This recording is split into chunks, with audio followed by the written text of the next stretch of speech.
നാട്ടിക പഞ്ചായത്തിലെ മികച്ച കാർഷിക കൂട്ടമായി തെരഞ്ഞെടുത്ത നാട്ടിക 4-ാം വാർഡിലെ ഗ്രീൻ ഗാർഡൻ കർഷക കൂട്ടത്തിലെ കർഷകരെ കോൺഗ്രസ് നാട്ടിക 4-ാം വാർഡ് കമ്മിറ്റി ആദരിച്ചു.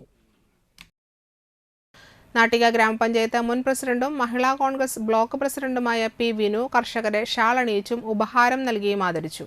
ഇന്ത്യൻ നാഷണൽ കോൺഗ്രസ് നാട്ടിക 4-ാം ward committee president Sreedevi Sadanandan അധ്യക്ഷയായി.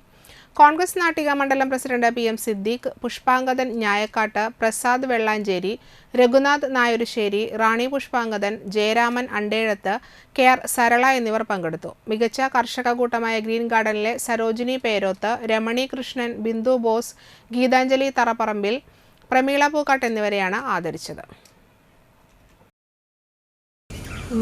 കർഷക ദിനത്തിൽ ഏറ്റവും നല്ല കൃഷിക്കൂട്ടത്തിനുള്ള അവാർഡിന് തിരഞ്ഞെടുത്ത നമ്മുടെ നാട്ടിക 4-ാം വാർഡിലെ സഹോദരിമാരെ ആദരിക്കുന്ന ചടങ്ങാണ് ഇന്നിവിടെ നടക്കുന്നത്. നമുക്കറിയാം, ഇപ്പോൾ കൃഷി എന്ന് പറഞ്ഞു കഴിഞ്ഞാൽ എല്ലാവരും കൃഷിയിലേക്ക് ഇറങ്ങുന്നുണ്ടെങ്കിലും അതിൻ്റേതായ ബുദ്ധിമുട്ടുകളും കാര്യങ്ങളൊക്കെ കാരണം പലരും പകുതിയിൽ നിർത്തി പോവുകയാണ്. പക്ഷെ ഇവർ അതിൻ്റെ എല്ലാ വിഷമങ്ങളും അറിഞ്ഞുകൊണ്ട് തന്നെ ഈ 4-ാം വാർഡിൽ കുറച്ച് സ്ഥലം അവർ തിരഞ്ഞെടുത്തും കൊണ്ട് കരനെൽ കൃഷിയാണ് അതിനുവേണ്ടി അവർ നടത്തുന്നത്. അവിടെ അതിനുള്ള എല്ലാവിധ സപ്പോർട്ടും നമ്മളെല്ലാവരും, അത് കൃഷിഭവൻ്റെ ഭാഗത്തു നിന്നായാലും പഞ്ചായത്തിൻ്റെ ഭാഗത്തു നിന്നായാലും അതുപോലെ തന്നെ നമ്മളുടെ ഈ പരിസരവാസികളൊക്കെ അവർക്ക് ആ സപ്പോർട്ട് കൊടുത്തെങ്കിലേ അവർക്കത് 100 മേനി വിളവ് കിട്ടാനായിട്ട് സാധിക്കുള്ളൂ.